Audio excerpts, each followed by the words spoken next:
Tere tulemast! Selles osas räägime ühest prantsuse filosoofist, kellest te pole ehk isegi kuulnud, aga uskuge mind, tema mõtted on täna, ehk olulisemad kui kunagi varem. Tema nimi on Jacques Ellul ja ta nägi meie tänast digimaailma ette täiesti hämmastava selgusega. Lähme vaatame, mida tal öelda oli. Oota, kas sul on kunagi olnud sellist tunnet, et tehnoloogia on kuidagi, omaette elu hakanud elama?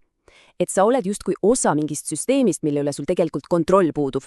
See tunne, et oled lihtsalt hammasrattas suures masinavärgis ja tehnoloogia juhib sind, mitte sina teda. No vot, Ellul nägi täpselt seda tunnet ette. Ja seda juba aastakümneid tagasi. Ta hoiatas meid just nimelt selle maailma eest, kus me praegu oleme. Nii et vaatame asja lähemalt. Okei, esimene osa.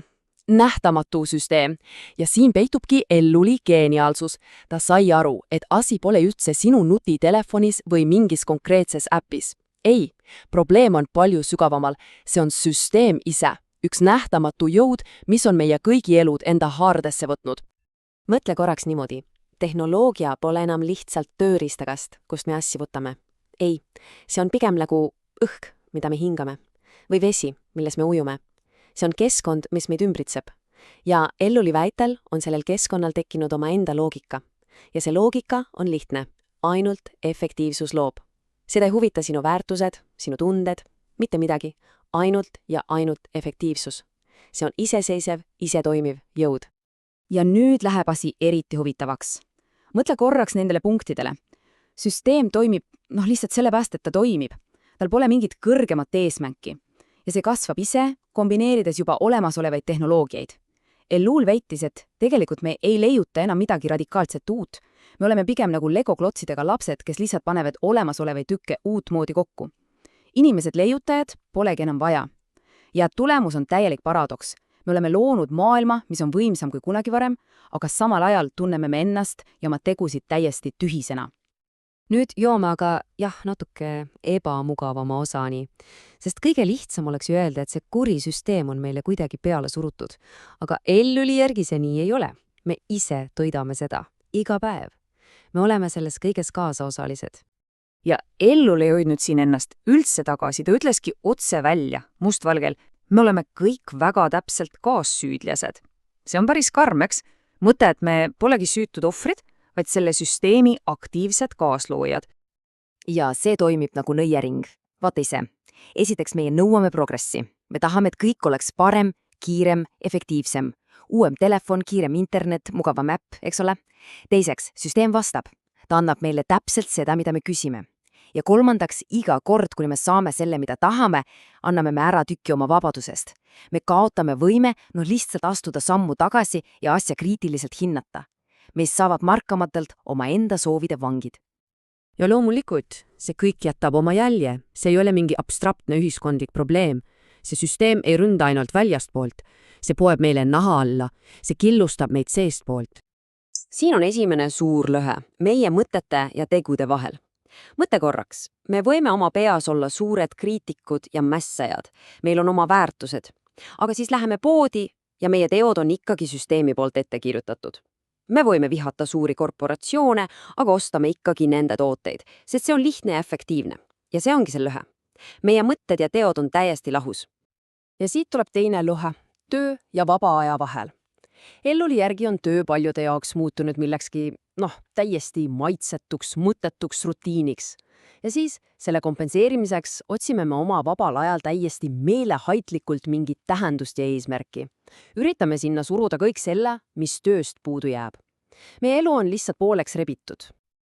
Ja nüüd jõuamegi asja tuumani. Mis on see, mis tegelikult kaalul on? See on meie võime olla indiviidid.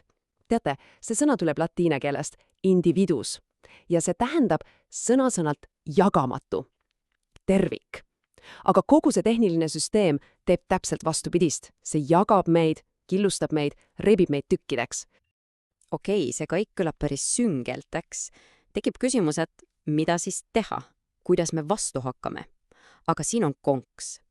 Elluli arvates on enamik levinud vastupanumeetoditest täiesti, ajast ja arust, lootuselt vananenud. Vaatame miks. Esimene ja kõige instinktiivsem lahendus, mis pähe tuleb. Vägivald. Lihtsalt lõhu masinad ära. Aga Elluli jaoks on see täiesti kasutu. Ta pidas seda lausa lapsikuks. Nagu ta ise ütles, sa võid alati revolvri haarata. Aga mida sa lased? Arvutit?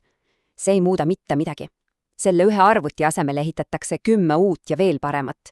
See on nagu püüaks lusikaga merd tühjaks tõsta. Sa ei ründa ju probleemi ennast. Okei, teine tüüpiline viga. Proovida lähendada tänapäeva probleeme, üleeilse poliitikaga. Näiteks üritada kogu seda süsteemi võita mingi vana 19. sajandi ideoloogia abil. Ellul oli siin väga otsekohane. Ta ütles, et need revolutsionäärid võitlevad eilset lahingut. Nad arvavad, et vaenlane on kapitalism või midagi muu sarnast, aga tegelik probleem, see tehniline süsteem, on ammu juba kõik need vanad ismid endasse neelanud. See on nagu üritaks navigeerida tänapäeva linnas 100 aasta vanuse kaardiga. See lihtsalt ei toimi. Niisiis, kui masinate lõhkumine ei aita ja vanad poliitilised loosungid ka ei aita, mis siis üldse aitab? Elluli vastus on midagi hoopis muud. See on sügav, radikaalne ja võib-olla ainus reaalne tee edasi. Mida siis teha? Kui me ei saa seda süsteemi purustada ega selle vastu vanamoodi mässata, siis mis on meie lootus? Ellul järgi peitub vastus mitte kuskil väljaspool, see peitub meis endis. See on teadvuse revolutsioon. See ei ole mingi 5-punktiline plaan maailma muutmiseks, see on sisemine teekond. Ja see algab siit. Esiteks, kriitiline diagnoos. Sa pead aru saama, mis see tehniline süsteem tegelikult on. Teiseks, teadlikkuse arendamine. Sa pead märkama, kuidas see sind iga päev mõjutab. Ja kolmandaks, kõige olulisem, indiviidi taastamine. Sa pead ehitama uuesti üles oma enda terviklikku, jagamatu mina. Ja siin on üks väga oluline täpsustus. See ei ole üleskutse mingile isekale individualismile, et igaüks vaataks ainult oma naba. Ei, vastutibi. Ellu võte on see, et ainult täidetud, jagamatud inimesed on võimelised looma tõelise kogukonna ja saavutama päris muutuse. Enne seda on igasugune kollektiivne tegevus lihtsalt üks suur müra, mis on eos läbikukkumisele määratud. Ja selle küsimusega Ellul meid tegelikult jätabki. Maailmas, mis on justkui disainitud selleks, et sind lõhestada ja tükkideks rebida. Kas sina suudad valida selle, et saada uuesti tervikuks? See pole mingi filosoofiline mõtteharjutus, see on väga isiklik küsimus. Ja võib-olla on see ainus valik, millel on tänapäeval tõesti kaalu.